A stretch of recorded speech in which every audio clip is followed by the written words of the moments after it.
having a life scholarship and being able to afford to go to college made me feel inspired to go. When I got a life scholarship, it was such a relief. I knew that I wanted to have an impact. Having a life scholarship through the SC Education Lottery was huge. It gave me the opportunity to make that impact right here at home. The South Carolina Education Lottery. A better you, a better us, a better South Carolina. Visit sceducationlottery.com/betteryou. Ready to make a real impact every day? Join the Active Day Home Care team and help clients maintain their independence in the comfort of their own homes. Make a difference in someone's life as you provide essential daily assistance and protect their health and happiness. Earn up to $20 an hour and enjoy additional perks like optional daily pay, 401k, paid time off, ongoing educational training, and more. Join a team that values care, compassion, and your professional growth. Visit activeday.com to apply. Ooh, it's time for Buy, Sell, Hold Dynasty Quarterback Edition today on Operation Domination. Always subscribe to your favorite podcast app and make sure you go to YouTube and hit up the Fantasy Football Advice at FF Advice Net because Operation Domination starts now.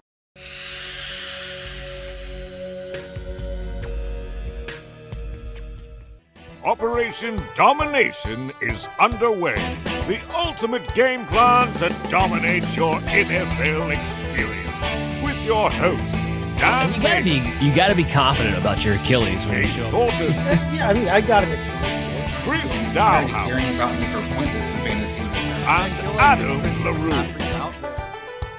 Don't hope to win. Be great and dominate. Well, all right. I'm Dan Mater, your main host of the evening with my compadres, Chris D, Chase Thornton, and Adam LaRue, the full crew in the building today on this edition of Operation Domination. I know we were talking about best ball last week, and we are slowly transitioning to redraft aspect of the show as we get deeper into the summer, but values are changing. It's all flux. And if you're in dynasty leagues right now, it's still a prime time to make some trades. So this is going to be a buy, sell, hold edition, mostly centered around some quarterbacks, which has seen some of the biggest change in value since the NFL draft, quite frankly. So Chris, you're going to walk us through what you have in store for us today. Yeah, so a couple weeks ago, we were diving into Dynasty and kind of preparing you guys for the upcoming season. And one of the things I wanted to do was kind of bring in our Dynasty guru, Adam LaRue, over here and bounce off some topics with, him and the team. Talk about how, as this, as we have mini camps kind of being completed, OTAs are done, we've got more of a clue of some of these rookie stands, some of these other players that we're kind of looking at in Dynasty. And to me, this is the Dynasty kind of prime time season where you're going to, between here and training camp, you're trying to make your trade, you're trying to set your roster up, you're trying to decide if you're a builder, a rebuild, or a contender. Adam kind of talked about that in our previous shows, how you can kind of evaluate where we stand. So one of the things I wanted to do first is talk about the major impact that we've seen, I think, across the board in Dynasty. And I don't really see a lot of people talking about it right now, but it's the COVID NIL and, the transfer portal where you're actually competing for services at a lot of these positions. You've got running back through a deep class that we have, but some of those guys were there for 4, 5, 6 years. We have receivers doing similar things, quarterbacks. The number one pick, for example, Cam Ward was in college for 5 years. Wasn't somebody who was necessarily a top tier pick if he would have came out from Washington State the previous year, but goes to Miami, wins the Heisman. Now we know the number one pick in the future and Dynasty option. So what I wanted to kind of talk all about was, NIL, Adam, starting with you. What have you done or have you kind of adjusted when it comes to Dynasty, your strategies when you have to account for some of these guys being in school longer? Some of these guys actually might not be even, doing anything like dominate or, having that till 23, 24 years old. They transfer to the third school. Sometimes it seems like it could be a system. You're just kind of trying to guess. But I think Dynasty, this is where we're trying to project 3 years. And right now we're in that kind of bubble with this new NIL, new transfer thing and competition for some of our younger guys. So to me, I don't think staying late and being old was necessarily an inherent red flag. It was a red flag because if you were good and you could leave early, your incentive was to do so. So it was incentivized if you were going to be a good prospect, you were going to leave early. with that incentive kind of being removed, like I just see it as the pendulum swinging back the other way. Like in the 90s, in the early 2000s, the norm, it was a red flag for a quarterback to come out early. That was the red flag. It was, if you didn't start, I believe the Polian number was like 50 games in college, then that was the red flag. And then we flipped where, all right, if you're staying past being a junior, then that's the red flag, right? Or if you're past 23 years old, that's the red flag. And I think we're just kind of flipping back to, I mean, look, if you're the number 1 overall pick, like you come out, but like we see this with the discussion people are having around Arch Manning right now from like an NFL perspective. If you're Arch Manning, if you're anything less than projected the 16th overall pick, you're coming back. Like, because financially, all the incentives are you're going to stay in college unless you were a top 10 NFL draft pick. Versus it was, if you're going to go in the first 3 rounds, you're doing way better in the NFL than you are in college. Like, the incentives have just changed. So I think that the narrative around it has to change a little bit as well. There's going to be guys that stay a little bit longer, and you just have to ebb and flow with that. To me, the red flag with staying late was more of a check, and you go like, all right, but like, does this guy have the talent or not? Like, you were still at to check. It just more often than not, it leaned towards they didn't if they were staying that late. And I think that now it's going to be kind of more of a crapshoot, more of a 50-50. Well, I'm going to open up to the team in a second, but Adam, to that point with this, to me, you just not only have, kind of account for this. I think this is where you have to kind of look at dynasty strategy in the sense of we always look for younger guys, and we're trying to find the next big guy and look for potential. Now, I understand that's not always going to hit, but I also feel like when you're a man at 24, 25 years old and you're playing running back position and you're playing, for another school from these guys that we have, like RJ Harvey's the guy we love. RJ Harvey basically was in school for about 6 years. This is sometimes like, yeah, you're awesome, but that's also closes your window for guys like a running back, receiver. Quarterbacks last a little bit longer, but now we talk about the raw potential and the enticement of those rookie guys and what you usually build in dynasty, trying to figure out if you're a contender rebuilder. People are spending all these guys, it's okay if you're 24 years old and you're the 4th string quarterback because you might be something down the road. And I feel like that's what I was kind of curious to see is like, what are you doing? Or, and as a panel kind of chime in, what are we kind of doing in a dynasty world to move forward to account for that? Yeah, the one thing I'll say as far as the other positions go is that, like, outside of quarterback, I'm just not looking that far out. Like 3-4 years max is kind of the window that I want to play. And you look at running back specifically, I think especially when you draft a running back, you have to play this by feel, play this by gut, and kind of know what you're doing. But like, if you live by the rule of once they're off the rookie contract, you trade your running back, you're going to win out 9 times out of 10. There's some guys you're going to want to hold on to, and you need to like live in the nuance of that. But if you aren't sure, you're probably going to be better off trading them at the end of the rookie contract anyways, because realistically that tends to be in line with where that fall off in terms of carries, age, whichever, ballpark, estimate you live by. Like that tends to live right in that range, especially for a first round pick where you're getting the 5th year. So, Chase, Dan, kind of building off of that, when it comes to your value, I know that with, the dynasty world consistently values right now when it comes to draft guys, we value those 6th, 7th rounder guys, and we're adding them all our rosters, but we're overlooking guys maybe younger that are out there, reclamation projects, quote unquote, where they're actually getting, on the job training where they've been 2 or 3 years in the league, but they're still younger than maybe a Tyler Shough at quarterback who's 26 years old almost. So how are you guys kind of adjusting to those reclamation projects versus some of these rookies and, evaluating when it comes to these different changes we see in college? Well, for me, when I'm looking at, rookies who have been in college for a long time, they maybe came out late. You've got to look at their circumstance. You've also got to look at what position they were playing and how that's going to affect them. We just talked about the idea that, everybody wants a young running back, a rookie running back. That's what you want on your roster. And once they get to the end of their rookie contract, we're typically jumping off of them in the dynasty world. Well, if a guy has played running back in the SEC for the last 4 full years and has been getting all those kinds of carries, he's got some wear and tear on his body compared to a guy who, maybe has played for 4 or 5 years and jumped from the Mountain West to the MAC to wherever and only had a year or two. You've got to look at that total number of carries kind of thing. And how much wear and tear does this guy have on his body before he comes into the league? Ray Davis was an example last year of a guy who was a little bit older and had a lot of mileage on. I liked him coming out. I liked his talent, but how long is he really meant for the NFL with the things that he's been through?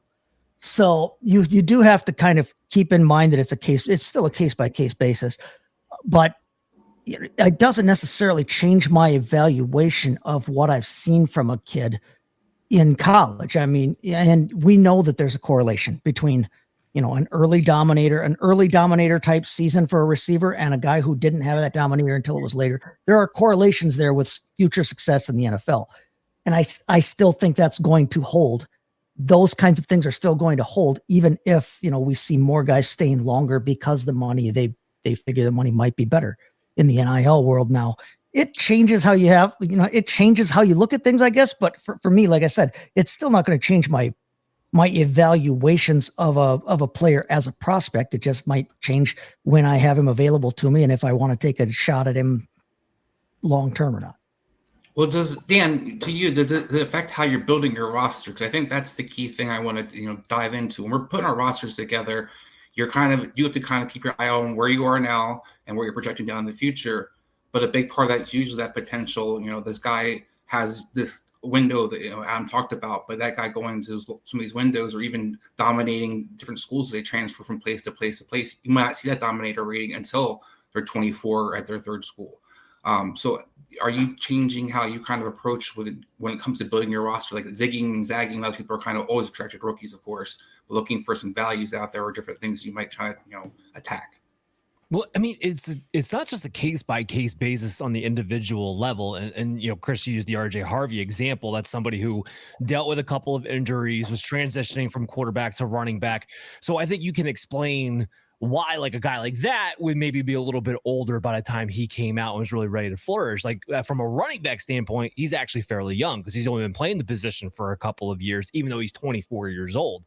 But from a position standpoint, it's different position by position along with the individual player. Like, look, when we had to deal with COVID the last few years, we're finally getting out of that now, but we had to deal with the fact that, look, these prospects for the most part were older.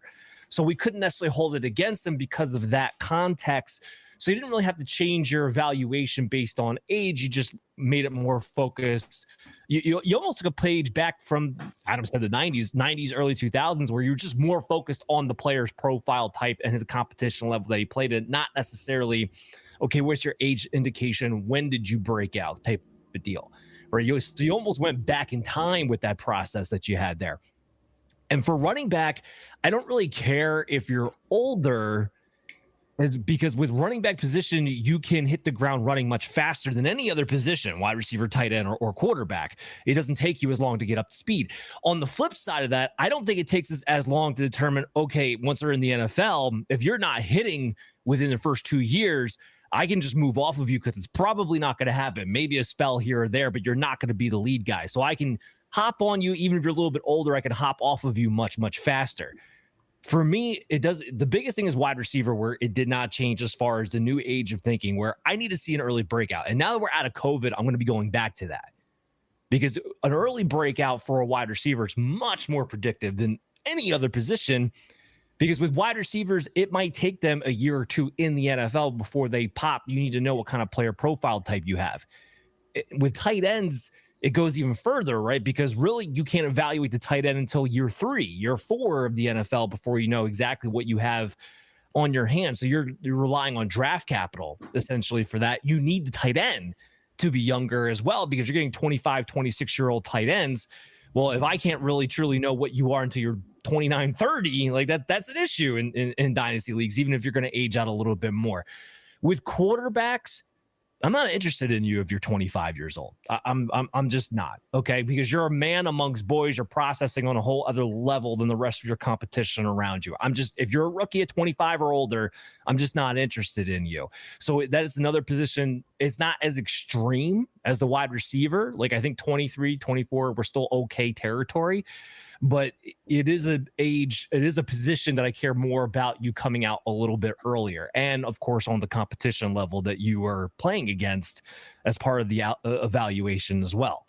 So like when we're looking at Tyler Shough, which we're going to talk about later on, so I don't want to give it away, but he's a very interesting prospect to me in the sense of how do you play him dynasty-wise, because I'm not looking to keep him long-term, even if he were to surprise us, let's say. But I'll save a little bit more of the notes for that. Well, and that's what I wanted to kind of see with the feedback from you all were with that. I think, when you're looking, of course, we all value draft picks. We always kind of value the new toys. But I do feel like one of the things that needs to be kind of examined and talked about just in general for Dynasty is, well, what happens when this guy's already been in the league for 3 years that we're labeling as a bust, but he's still younger than the quarterback or the running back or the receiver who's, is good, the new draft pick that came in the 4th, 5th, 6th round. I'm not talking about necessarily the upper tier guys, but a lot of the guys that we're trying to go out and kind of fill our rosters with, where you see somebody like a quarterback, Cam Miller, being rostered right now. And Cam Miller is 24 years old. Well, you're rostering him for upside to do what? Versus there's other quarterbacks, like the only quarterback in his own backfield with him, Aiden O'Connell, who's only 2 years older, is basically has been a decent pro. And we're like, screw you in Dynasty. So that's where I'm kind of curious if we, there is, as you had talked about with COVID, we had to kind of adjust the ages where we accepted it, but we're in that bubble of where we're going to see it. We're very much in our eyes where we're going to see guys who've been in school for 6 years. We're going to see a lot of guys who are 23, 24 years old. And, just looking through some of the different options that you kind of have that we love fantasy wise, you do have to talk about what their windows are going to be because, Nick Nash might be a sleeper. Nick Nash is about to be 25 years old. So do you value him versus over other guys who maybe have more draft capital spent on them, were drafted in maybe 3rd rounds, or actually younger? And you're like, well, we're not valuing them at all when it comes to our picks or how we're building our rosters. And Nick Nash is a prime example when I talk about the wide receivers. I have zero interest in Nick Nash because he's a wide receiver at a 25-year-old age coming in with low draft capital. That's I don't care if you like the talent profile. That's a zero for me on a guy like that. Just to give like an over-the-top example, if like back in 2022, Isaiah Spiller, is considered a bust right now. He's 23 years old. He's younger than most of the running backs that we're prioritizing that we love. What you say? Isaiah Spiller. The guy that got drafted by the Chargers, 2022. Okay. I'm with you now. For some reason, my head I had Isaiah Davis. That's my bad. Go ahead. He was a dynasty guy. I'm sure everybody got drafted in the 3rd round. Was excited about him pairing with Austin Eckler, what he was going to do. He's 23 years old. He's basically out of the league. He got drafted in 2022. He's younger than half of the running backs that we're excited about that we're going to be having on our rosters, whether it's on the bench or have on our taxi squads that we're waiting for the big bang down the road. And this is where I think, like I said, it stood out to me as a topic in general for Dynasty, where a lot of people are talking about, COVID happened. People have the NIL, quarterbacks might stay longer, running backs might stay longer. But we are kind of have to react and dominate Dynasty. You want to be ahead of the curve. And I think this is where I wanted to see what the team kind of stood with that. Well, and like you said, and I know you said it was an over-the-top example, but this goes right back to my point. At the running back position, if you don't hit within that first year or two, you can easily move off of you. So that's a prime thing to apply that process. To your point, maybe he is the same age, but who cares? He's had a couple of years. He's done absolutely nothing. So there's no reason to think he should be valued as a guy who could bounce back over one of these rookies coming in either. Well, that's kind of what I was curious because I think, you're getting chased, when you have practice in the sense on the NFL level, is that something as Dynasty owner that you're kind of valuing more, or are you going to value that guy who spent that 5th year and had his final, he blew up when he got to Tennessee because he's the newest draft pick? Well, if a guy has shown you anything at all in those first 2-3 seasons, well, then maybe we've got, if he's been, maybe hasn't broken out yet because he was in a situation where he's the 3rd or 4th receiver on a team that has 2 Pro Bowlers or whatever, then okay, then yeah, I'm willing to maybe take chance on a younger reclamation project like that than I am a rookie coming up. But like Dan just said, I mean, a lot of times we can tell. I mean, there are still people hoping beyond hope that Treylon Burks is going to be an actual bona fide NFL, Shout to you, Tyler Bradley. Yeah, shout out to the boss. Yeah, but what have we seen that shows that that's even a possibility at this point? we saw, we saw good tape that everybody liked coming out of college, but we haven't seen anything yet. Literally the first time the guy stepped on the field, he couldn't breathe and had to come back off. Maybe this isn't for him. All right. And that is a team that brought in a new quarterback. They've brought in some other receivers. They brought in Calvin. Now they drafted Iron Manor and Restrepo. They brought in Restrepo. They brought in Chimere DK. They've got some young guys there right now. So do you continue to flounder around with Treylon Burks, or are you willing to say, you know what? I think Elic Ayomanor might have him this year, and I'd rather take the shot on Ayomanor coming into the league because he's an unknown quantity yet, whereas we know Treylon Burks is just going to Burks it up all over the place. I mean, it's to that point, confidence intervals, right? Like, not to nerd it up, but it literally is like, as your data set gets bigger, you become more confident on what it is. So if you've not been in the NFL, then my data is 0, and I'm guesstimating based on college data, which is a close approximation, but it's not the same. Once you're in the NFL for 3 years, I've got a good data set to pretty confidently, like, the NFL is probably right. Not 100%, especially for guys who have been hurt a lot early on, or maybe benched, or like a lot of regime changes. There's inaccuracies for sure, but like, as the data set gets bigger, you get really confident that what they are is what they are. Like, for something like that, let's go to Sean Tucker. Okay, the Tampa Bay's running back, Sean Tucker. He's younger than Ja'Cory Merritt-Crosky from Washington, the guy who didn't even play last year in college. Okay, 24 years old. Now, in dynasty-wise, in any trade thing, any form you guys talk about, everybody's going to value the rookie guy over him, over Tucker, who's going to be RB3, just like this guy's going to be an RB3 at best right now. We have nothing to say he should be anything more, but because he's coming out of college, we're like, yay, he's an unknown. Sean Tucker, when he played well. His coaching staff talks well about him. If he goes to a different team in a year or two when his contract runs out, he could be something versus, hey, I'm going to hang on to this guy and just draft somebody because you're the newest running back toy. Well, he could stay on that same team. And if Rachaad White leaves and he gets that Rachaad White role, Rachaad White was usable last year at times, despite what we had seen the last 2 years. In a case like that, though, we haven't seen a ton of him at this level, but we have at least seen Sean Tucker at this level. We did see him be successful last year in the right spot. I, for one, wasn't necessarily really big on Ja'Cory Crosky Merritt anyway. So, I mean, I'm going to take my prior evaluation of JCM and my prior evaluation or my current evaluation, what I know of Sean Tucker, and I'm going to compare the two. And I'm going to do that for any other circumstance as well.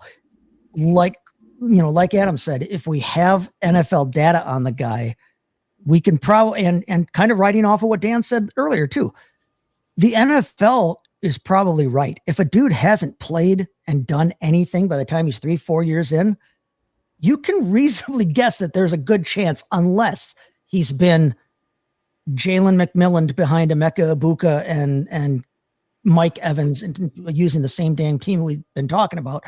But unless there's a really extenuating circumstance, most times if a dude hasn't got it within a couple of years, you can move off of him for dynasty purposes. Dan, Baker Mayfield, Sam Darnold. I mean, to go down a list of reclamation quarterbacks that people are trying to get their hands on, the draft capital was high. It was a war number one people spent on. So he thought that NFL's right. Well, teams thought they were good enough to take their high picks. They continue to give them lives. Some of these guys will be a backup quarterback. Zach Wilson, for example, will be a backup quarterback, but he's considerably less valuable than Tyler Shough is in Dynasty if you're making any kind of move. So what are you looking at, Dan, and kind of with those guys and looking at some of these positions? Like, I think it's happening more than people are kind of looking at, in the sense where go down a list of guys when you start looking at some of these rookies that we like and we're excited about that got drafted in the 6th, 7th round, and guys who got maybe drafted, Dominic Brown, for example, in Jacksonville.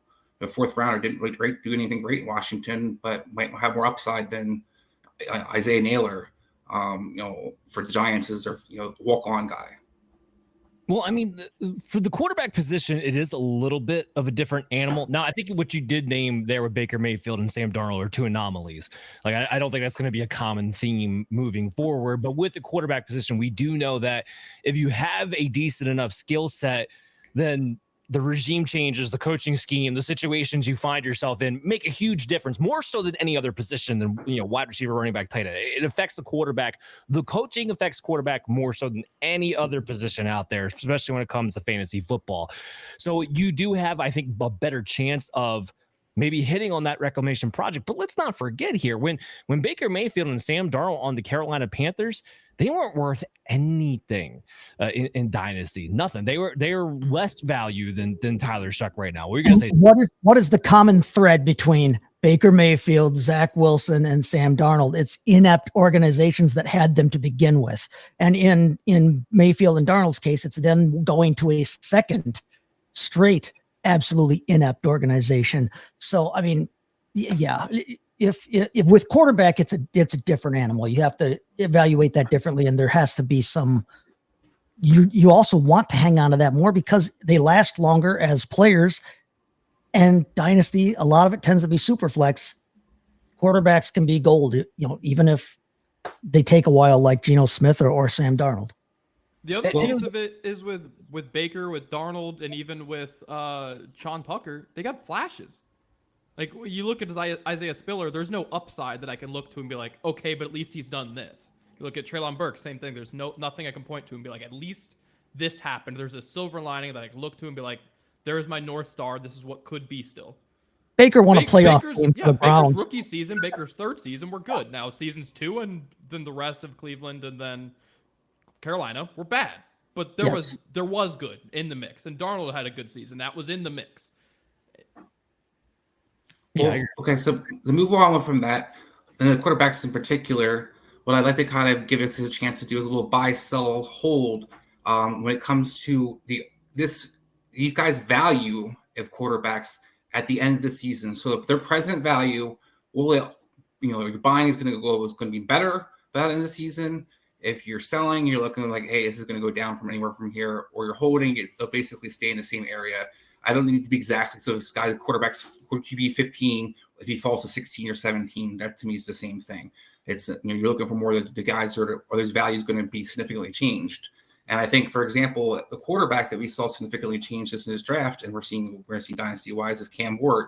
Cam Ward coming out last year would have been a completely different, reacted to value dynasty-wise, completely treated differently, but had a good year in Miami. So we're handing what happened in college, and we're saying, that showed me who he's going to be as a pro over some of these other guys. But starting with Cam Ward, what kind of value do you see Cam Ward? Is his value going to be better at the end of the season? Is it going to be worse at the end of the season, or is it going to run the same? I'll start with you, Dan.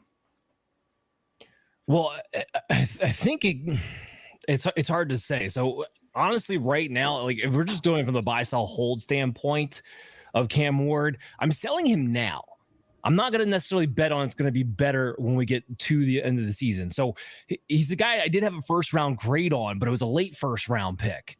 And he's not a guy who has a ton of weapons, right? This is a bad offensive line. Calvin Ridley's his top star. Calvin Ridley's a fine wide receiver. He's not a star wide receiver. He's not necessarily a difference maker. And then you have a bunch of other day 3 rookies that you're kind of trying to fill in around that.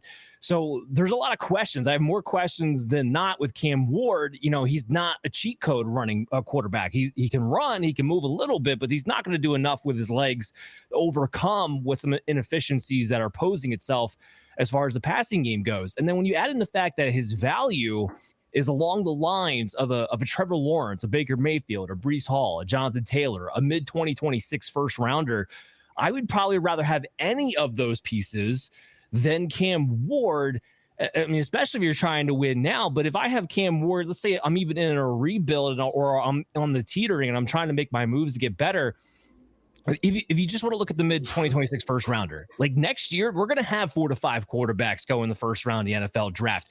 That mid-first round pick is probably going to be a quarterback equal to or better than Cam Ward, and I'd rather have any of those other players than him. So this is a player I would sell now. I wouldn't even waste it. So just to clarify, you made a great point about selling, but this is more so, will its value be the same at the end of the season, or is it going to be less by the end of the season? So a great example would be like Bryce Young, for example. Going in as a rookie, number 1 pick, his value was very high in Dynasty. By the end of that first season, he's getting benched, week 2.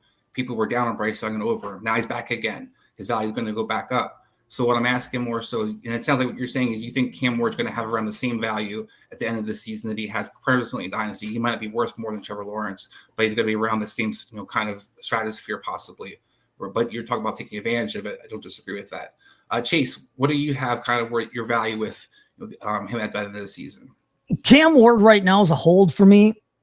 There's not enough there for me to actively seek him out. I don't want to go get him. I agree with Dan there, but he was the number 1 overall pick. This team apparently believes in him, and I think he's going to have a long leash because of that. So he's going to have an opportunity. He's going to have a time frame there to work in. He's not going to get, pumped and dumped like Will Levis, like they did to Will Levis. I don't think they've got more invested in Cam Ward now. And I think he's going to have a long leash because of that long leash, because it's the quarterback position. And I typically play super flex. I'm wary of getting rid of him right now. I'd like to see what there is there.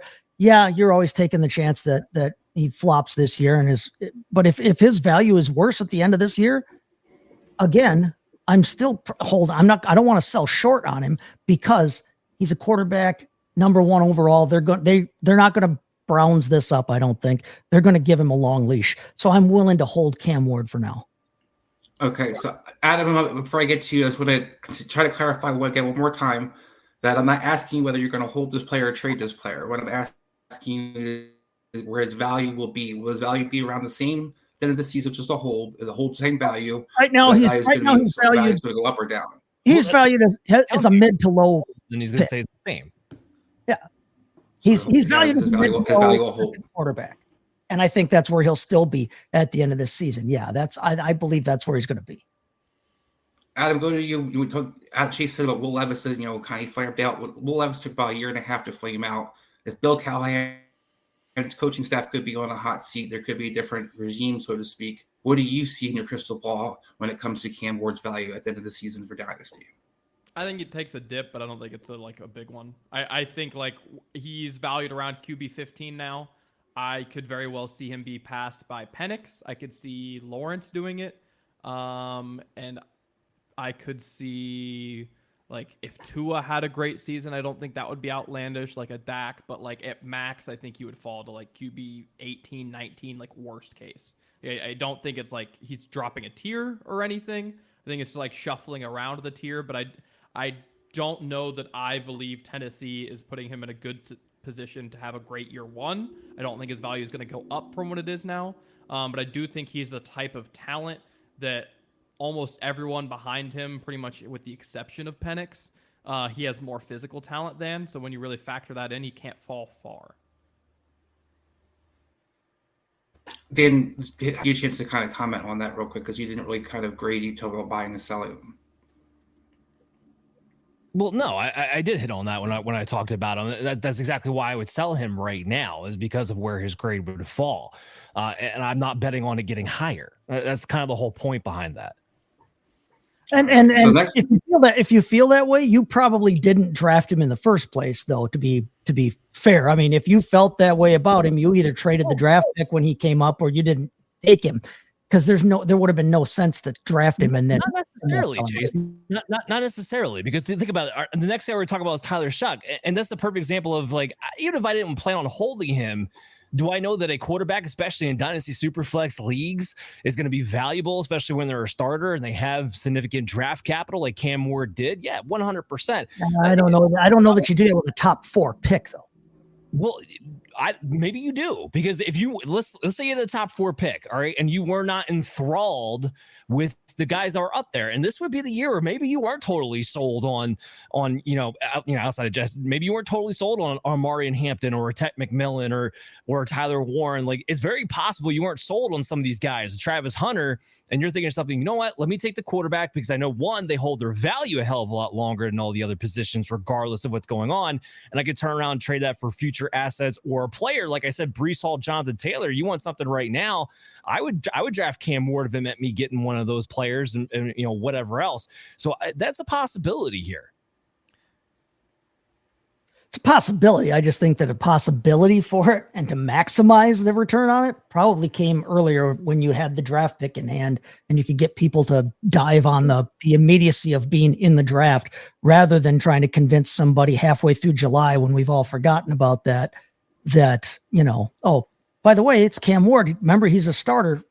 By then we haven't seen anything and the excitement's gone of the draft idea.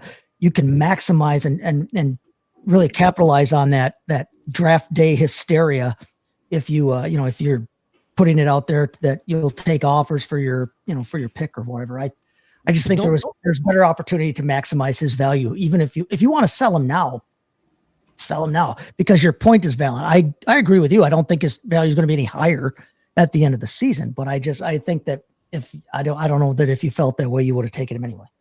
Well, I'll take it a step further. There's also the OTA hype. Like you're forgetting we're just coming out of OTAs. There is that hype that will move the needle. That's why some of these guys have even changed value to begin with. So it does make sense that people are kind of thinking about this now. Well, it also, I think, makes sense now when we kind of move on our list down here. Tyler Shough is a quarterback who's going to be that kind of guy that we're looking for, whether we want to keep him long-term or we're looking to flip him as a value. What I'm looking for is overall dynasty value, and I'm not trying to find the most value for my team to kind of bang my buck in a sense. And Tyler Shough is going to have a chance to be almost 27 years old by the end of the season, where you're going to have quarterbacks like, let's just throw a name out there. I'll say like Trey Lance, for example, who's a mobile guy. He's still going to be actually younger than Tyler Shough will be going into next year. In his own backfield, Spencer Rattler, a guy who got kind of written off after last year, is actually younger than Tyler Shough is. So when we're looking for quarterback upsides, this guy's drafted for upside, and we're looking for a quarterback, like you said. But are we valuing him the same at the end of the season? Has he shown his warts, or is he somebody that we're keeping the same value, or is he going to be somebody that we're looking at the value is going to be changed? So I'll start off with you, Adam.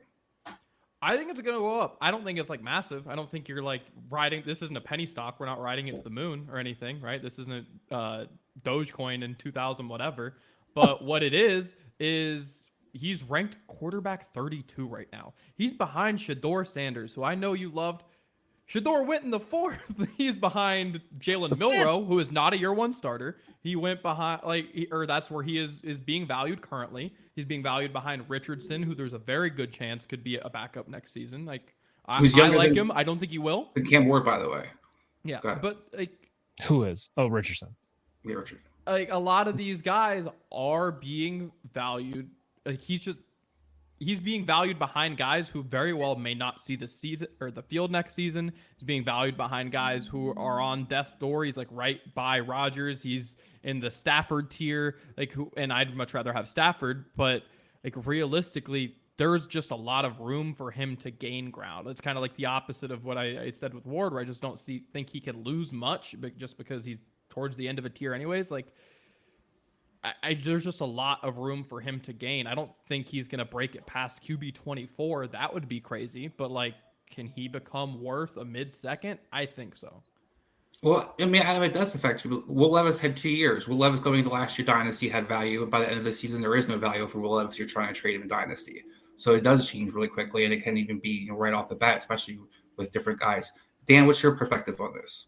Well, I mean, just the other players besides quarterbacks, to Adam's point of where he's valued at, right now his trade value is around a Jonnu Smith, an Evan Ingram, a Deebo Samuel, Xavier Legette. So you're talking about 3 aging players who we're not even sure what they can be productive on, and a wide receiver that we're not sure is not a bust. And we already know is not going to be the top, wide receiver in his class because they drafted Tech McMillan, right? And then when you add in the fact that, look, I don't think Shough is going to light the league on fire by any means. But you do have a good track record with Kellen Moore. He's only had 1 year since 2019 to be a play caller to not have a quarterback finish in the top 12, right? And that was back in 2022 with Dak Prescott. So you have a lot of reasons to believe his value will be higher later on. So he would definitely be a hold for me because I'm going to bet on that his value will be more than what it is right now. All right. So, Chase, do you think his value will go up, down, or hold the same? Yeah, he was one of the hardest ones for me to make a decision on in terms of internally. What is this a guy? Would I be going after him? Would I be trying to get rid of him? I'm willing to hold on to him too because I do think that he can have a little bit more value at the end of the season if he wins that starting job. Hey, I mean, he's got some guys to play with, some guys to throw to. He's, like we said, the coaching makes a difference. And with Kellen Moore there, I like that idea. I think he has every opportunity to actually raise his stock. And if he raises that stock at all, again, quarterbacks are currency. I'm willing to take a bet on that and hold. I'm not willing to go out and give a bunch to go get him. But if I already had him, if I came away from my draft with him, I'll listen to anybody's offer. But, I'm willing to hold on to him unless I get blown out of the water. Having said that, Dan mentioned it earlier in the show. It's a game of hot potato. I don't want to be the last one with Tyler Shough. No. Right. Musical. So, we'll skip ahead. Then I'm just going to give up, I think, of what I'm trying to establish with you guys. But Bryce Young is a great example of this guy where his values fluctuated a lot in Dynasty. As number 1 pick overall, it was very high, as like Cam Ward's is currently valued. Now, after that first season, we saw a deterioration for Bryce Young. Now you see him kind of back on fantasy radars. His value is going back up, and you're trying to flip him. You can get a decent player for Bryce Young. Is Bryce Young's value going to be better, worse, or the same by the end of this season, Dan? It's gonna be worse. Like if I'm talking about buy, so hold, I'm definitely selling them. I think it's as good as it's gonna be right now. So value wise, Caleb Johnson, Chase Brown, Kenneth Walker, Shough Hubbard. Now, I know I just named 4 running backs, but trade value wise, that's where he's sitting.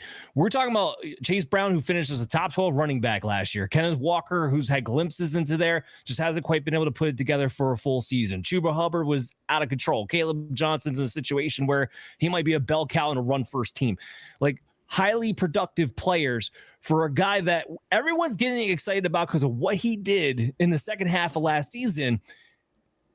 Weeks 8 through 17, when he took back the quarterback starting role. And yes, I am purposely leaving out week 18. And for those of you who are going to try to say I'm being, not objective about leaving out week 18, I'm going to ask you, how many of you were still playing fantasy football leagues in week 18 where it mattered what he did against Atlanta? It didn't at all. So I'm looking at weeks 8 through 17.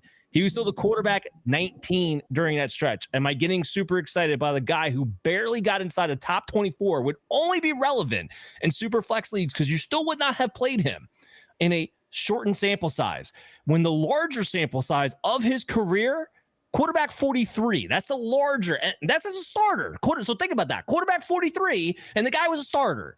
Okay, so we're talking about him being as a mid-level backup on an NFL process. Like, I am not going to sit here and get super excited about Bryce Young. When you look at him play, are you really going to tell me that he looks like a guy who could throw 30-plus touchdowns for you? Because, again, that's the barometer you need to do if you're a pocket passer to get into the top 12, right? He ain't going to run enough. He's rushing around like 250 yards each season. He's not going to run enough to make up for that fact. So I don't know what Bryce Young brings to the table, why he's skyrocketing the way that he is. But if I can get any one of these players right now, I'm making that deal. His value is definitely as high as it's ever going to be right now. Chase, how about yourself? I don't know. I'm torn on Bryce Young again because he is young. He's very 23. Young. Yeah. That's why I'm asking this question. Like, this is what I'm trying to get at. Young. And this is a team that like I said, I like what they're trying to do there with him. Finally, I like something that Carolina's trying to do there. They return all 5 of their starting linemen from last year. This was a very good offensive line last year. It was the highest paid offensive line in the league. They are trying to protect him and give him what he needs to succeed. They brought in Xavier Legette. They drafted Ted McMillan this year. They brought in Jatavian Sanders last year. They are trying to do what you need to do to surround. They drafted Jonathan Brooks. His injury sucked, but Shough Hubbard kind of had a little bit of a career renaissance here. I like what they're trying to do with him. And I think that, the second half of the season, Dan, I agree with you that fantasy purposes, yeah, week 18 was meaningless, but in your evaluation of what the guy is capable of, I mean, he tore up a bad team, but he still tore up a first-ranked defense. What's that? That's 31st ranked defense with zero. He tore up a bad team, but history. He did it. And over the last half of last season, I know, okay, week 18, if you throw that out, but either way, in his first 6 games, 3 touchdowns, 6 interceptions. He looked terrible. He really did. But those last 8 weeks, he had 12 touchdowns total to 3 interceptions. And he ran for 5 touchdowns in those 8 games too. So no, he's not going to run for 780 yards like a guy like Fields can do, or even Daniel Jones, for crying out loud, if they gave him a starting position again, could possibly do. He's not going to give you that. But I think he showed that there's still enough here to, hold the jury out on the overall bust yet.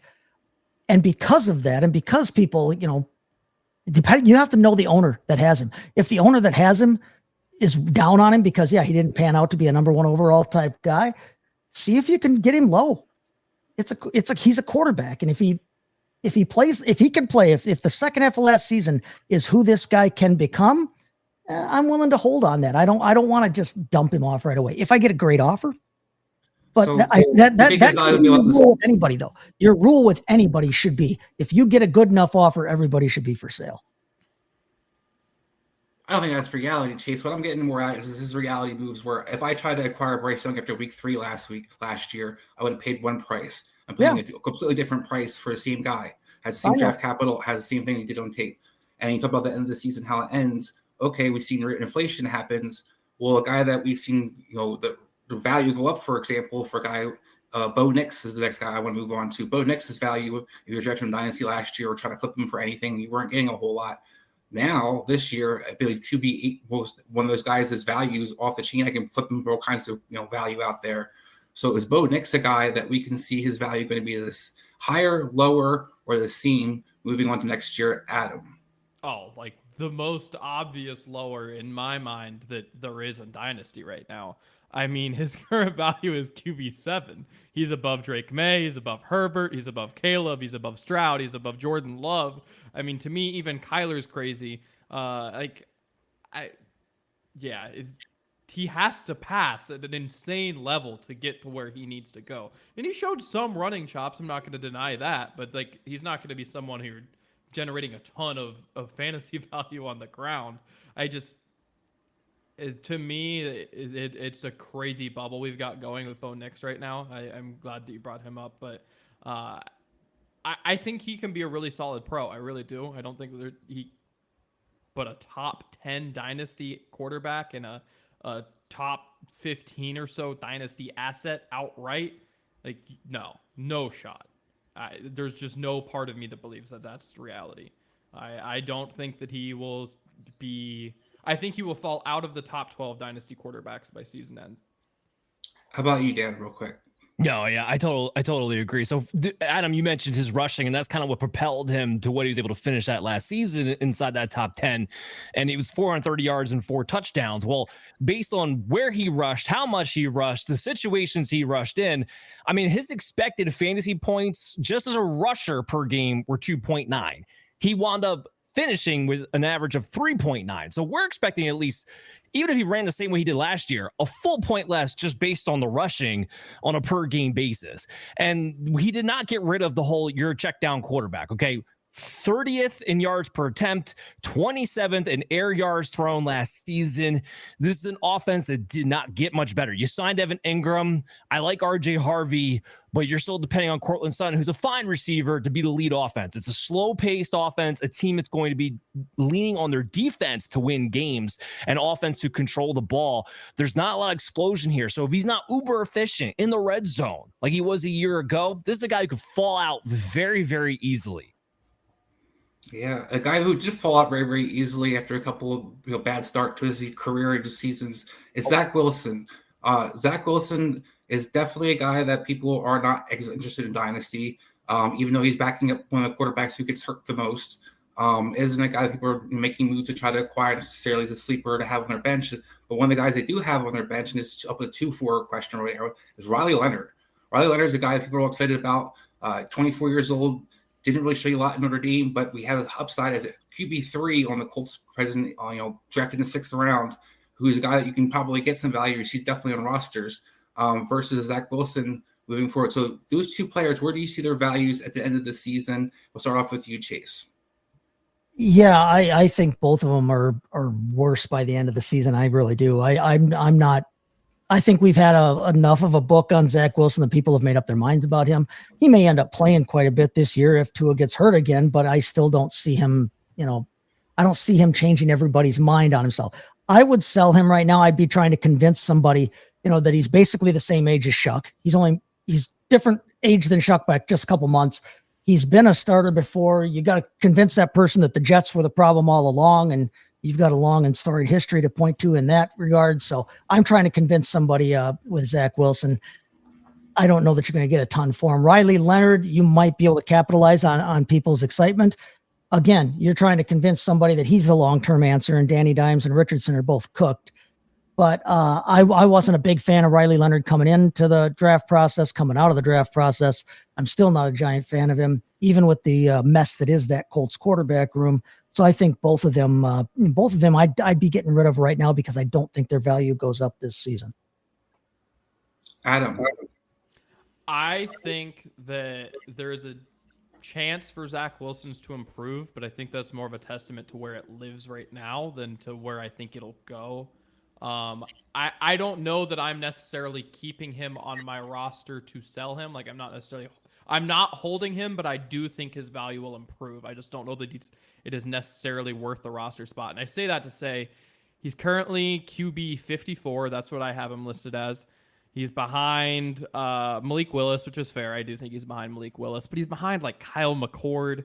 He's behind Will Levis. He's behind Kenny Pickett. He's behind Riley Leonard, who you mentioned. Full disclosure, I don't think Riley Leonard, him being an NFL quarterback is shocking to me, and my team drafting him is a little bit painful. I think the Ohio State game was a pretty good testament to what he is and what that's what he is against Ohio State, then the NFL is going to be a little worse, and that's not necessarily good. But yeah, I think a Zach Wilson is more valuable to me than a McCord, a Pickett, a Levis, and even like you look at a Spencer Rattler, who's a good few spots ahead. Like once Shough wins that battle, Rattler's cooked. Joe Flacco could very easily retire in like week 8, and nobody would be that shocked. There's a bunch of room for him to gain ground if he is less than awful. If he steps in for Tua, if he shows a pulse, he should gain space. And then, yeah, Riley Leonard, I'm not taking Riley Leonard seriously as an NFL quarterback, so that's the best I can give you. I think he drops because the fact that he is at QB 40 to me is asinine. Again, I don't think he has an NFL arm, and he's not a better athlete than Bo Nix. Like he's an Ian Book. He is an Ian Book. Well, this is now, Dan, I want to get to you. This is why I bring you this question up, because this is what they do with Dynasty. We get excited about the rookies because they're rookies, even though he's a third string, and we're gonna be like, but the guy who's a second stringer, for example, who actually has a tangible playing time opportunity, we're just like, screw him. He doesn't have any value. And we see a lot of changes where Sam Darnold, for example, Baker Mayfield, we talk about some of the outliers, but Jared Goff does it as well. We see a lot of different quarterbacks who were reclamation projects that seem to hit the second rounders or third rounders, especially with teams that aren't necessarily going to be good. So Dan, going to you, those two guys, where do you see their value real quick? And then let's get to a quarterback that maybe you're looking at that you don't want on your roster, or you're trying to get rid of as a clog on your roster. So those guys, and moving on, when it finds me a buy low guy, I'm sorry, not buy low, a sell guy, and a guy that you maybe get off that roster. Well, I'm not going to talk about Riley Leonard and Zach Wilson because that's a waste of breath. What we can talk about is Jordan Love being my sell high guy. So, I mean, right now his value sits at an early first round pick for next year. Devon Achane, Garrett Wilson, AJ Brown, and besides like one half-season stretch, we really haven't seen Jordan Love perform as a top 12 quarterback, and he's also a little bit on the older side because remember he was drafted and then had to sit behind Aaron Rodgers for a few years on top of it. Now the Packers are a decent offense. I'm not going to try to take that away from him. I'm not saying there's a potential for upside there. He's a guy who runs a little bit, who does have a big arm, but what we've seen out of Jordan Love now has been consistent in the fact that it's been inconsistent in his production. And they still don't have an alpha dog wide receiver. Matthew Golden, fine. I don't see how he does much better than what Christian Watson was giving them when he was healthy and on the field to begin with. So when you get a mixture of that, I'm talking about at best a low-end QB1, more likely a high-end QB2 being offered in the same realm as RB1s and wide receiver ones. Like, so I'm selling off Jordan Love right now while there's still something to sell off. Keep in mind too, like the Packers haven't extended Matt LaFleur. Like there's a chance that the Packers have another disappointing season, which is a team that's kind of teetering. Are they going to be a playoff team? Are they not? They may be moving a whole new regime and throwing this whole thing out of whack. So I'm selling Jordan Love right now. All right. Adam, going to you. And we're looking for actionable trades. And what's the guy that you're looking to kind of move on from your roster or, to sell or get off your roster completely? Don't waste your spot in a sense it's so valuable in Dynasty. This is one that pains me because he's someone who I was vouching for as a buy last season. And I hold true that it was a buy last season. This is just the sell opportunity. It's Baker Mayfield. I love him. I really love him. But is he the best quarterback over 30? By a large margin, by the way, also. Like, we're talking, he is 5 spots ahead of Jared Goff. He's like 7 spots ahead of, blanking on the name here, hold on. He is 7 spots ahead of Dak. He is like so far ahead of your Genos. Like, it's getting tough for me, man. Like Baker is someone who, when he lives in that tier, I think he's on the high end of that tier. But realistically, like, do I think Baker is a better dynasty asset than Cam Ward? No. Than Brock Purdy? No. Penix? No. Like, if he sat right next to Jared Goff, I'd love to hold him. But he doesn't right now, and that makes him a sell to me. So he's someone who I just think the value has gone too far in the other direction, especially with the OC leaving. And I like the new OC. I think it's going to be good. I think they'll be fine. But, like, I think it's gotten a little bit out of control with Baker. He's easy to like. He's a good personality, but, yeah, it's a bit much. Well, and it's another regime change. And Mike Evans is going to be 32. And Chris Godwin, we don't know he's going to be back coming off the injury. Like, there's a lot of things in flux in Tampa Bay, maybe more so than people realize. Yeah. So, Chase, how about yourself? This is one again. Yeah, this is another one that I don't really like to say, but I'm going to say it right now, and it might raise somebody's eyebrows. But Matt Stafford is not somebody that I want to get rid of necessarily. If I'm a contender, I want to hold him. But if I think I can get anything for him, and if I've constructed my roster the way I should be constructing it, the man's 37 years old. Time is going to come, sooner rather than later for him. It really will, and he's tougher than nails. And I like the dude. But you're going to try to convince somebody that's 2021, except it's Puka Nacua and Devontae Adams this time. And then you're going to get what you can out of him because excitement is riding high since they signed Devontae Adams. Everybody's like, oh man, they're going to be awesome again. And they might be, but he doesn't have as high a ceiling as I think he is perceived to have, or at least I think people perceive him as being a much more sure thing than he really is in Dynasty, but he's 37 years old. That's the point. I would rather be Bill Belichick a year early than a year late. I think you can get something for Matt Stafford right now. So as much as I hate it, I think you can get more for Matt Stafford right now than you're going to be able to later on. All right, back to you. And do you have somebody that maybe you want to buy low or a sleeper stash guy that you want to kind of make sure that your people could think about having on their roster or add to their roster?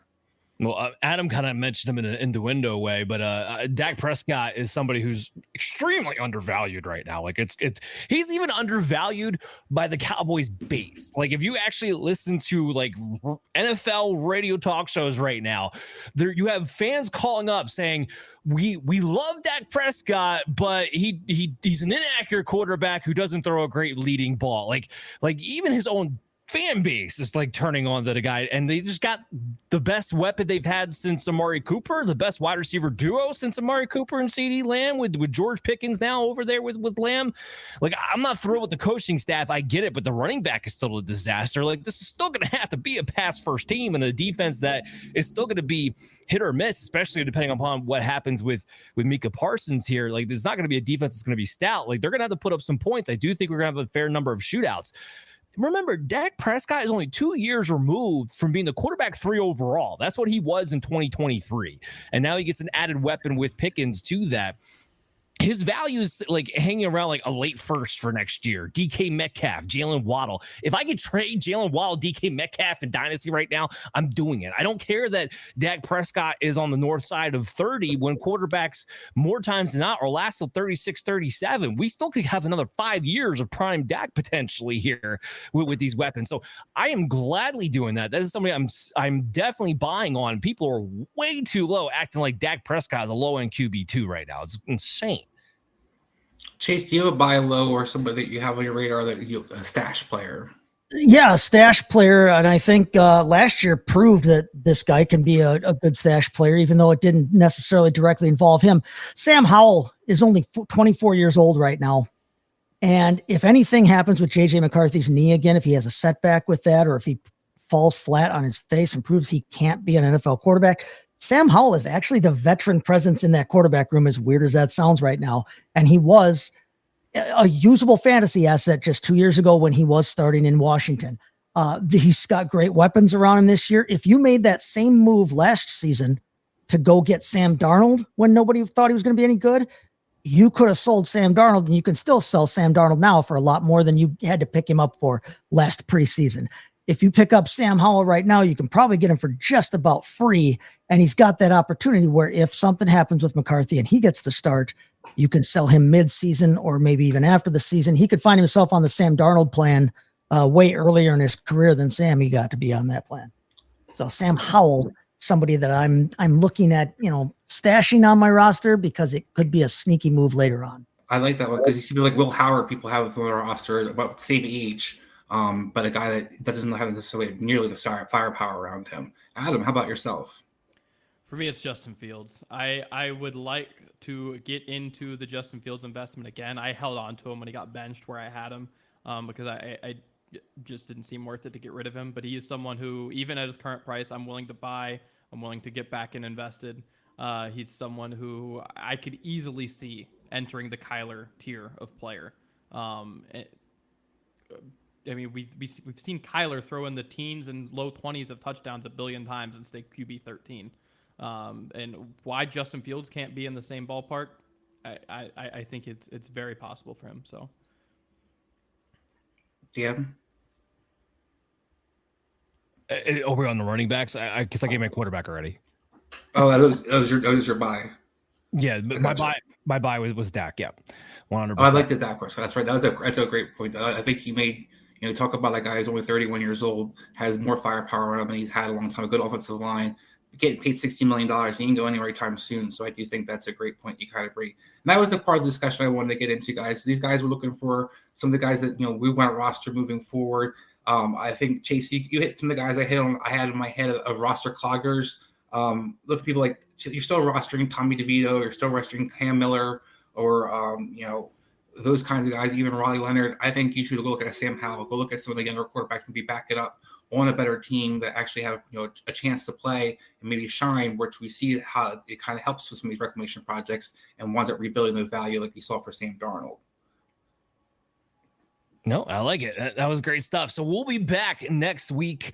We got off-season offensive observations. So we'll get into some discussions next week, and not necessarily we'll talk about players, obviously, but we're going to talk about more about concepts than anything else. I'm assuming Chris will have something up his sleeve for that. Yeah, what we're going to talk about is what we kind of predicted in our crystal balls last year. Take a quick look back, and then what we're going to kind of see as training camp is the next thing that's moving forward to. What we kind of see some of those guys, what they're going to be moving forward, and some of the discussions that come with the new changes that happened this past offseason. Absolutely love it. So make sure you're subscribing to Operation Domination on the Fantasy Football Advice YouTube channel at FF Advice. Make sure you download us on your favorite podcast app, wherever you listen to your podcasts. And guys, we'll see you next week. Hey there. I want to thank you. Breaking news from the stadium tonight as an anonymous fan foot the bill for 55,000 hot dogs, bringing that sweet tubed meat to everyone in attendance. Free dogs! Yeah! 55,000 hot dogs? What does that even cost? While the identity of this Frankfurter philanthropist remains anonymous, their all-beefy generosity will go down in history. The new Mega Millions. More to win means more to give. How you spend it is up to you. Yeah! For game odds and details, visit SCEducationlottery.com.